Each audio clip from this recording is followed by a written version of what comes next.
हे पहा, आमच्या कॉलनीत राहणारे जे ढगे काका आहेत ना, त्यांच्या त्या सासूबाई आणि आज त्या इथे खास माझी भेट घेण्यासाठी गोरे काकूंना घेऊन आलेले आहेत. इथे आमच्या शेजारी त्यांचा मुलगाही राहत होता, पण आता तो दुसरीकडे राहायला गेलेला आहे.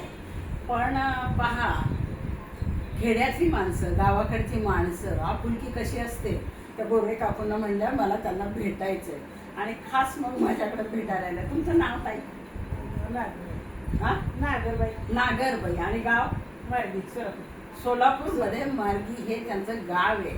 पण दरवेळेस लेकीकडे आणि सुनेकडे आल्या ना, भेट घेतल्याशिवाय आठवणच होती त्यांना आणि भेटल्याशिवाय जात नाही. आणि हे आमच्या गोरे आजी इथेच राहतात कॉलनीमध्ये.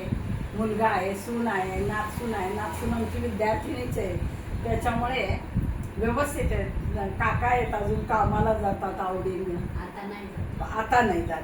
हां, तर काकूंचं नाव तुमचं संपूर्ण? यमुना ज्ञानेश्वर गोरे. हां, यमुना ज्ञानेश्वर गोरे. तर नातवंड परतोंड पाहिलेली आहेत गोरे काकूंनी. पण बोलावंसं वाटलं, नातीचा रिझल्ट लागला त्या दिवशी रात्री 11:45 वाजता भेटायला आलेल्या होत्या.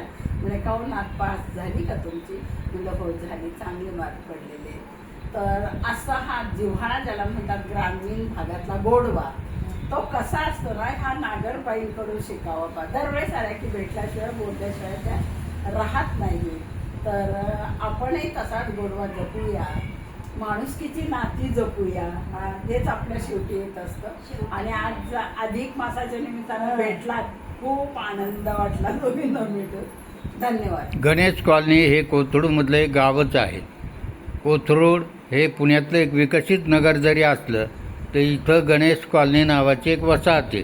आणि या वसाहतीमध्ये महाराष्ट्रातल्या विविध भागातून आलेली मंडळी स्थिर स्थावर झाली, स्वतःची घरं झाली आणि त्यामुळे गाव पण जपण्याचं ते कार्य करतात. तेव्हा अशा या गोऱ्या आजी आणि ढगेताई या आज इथं आमच्या घरी आल्या, त्याबद्दल त्यांचं स्वागत केलं.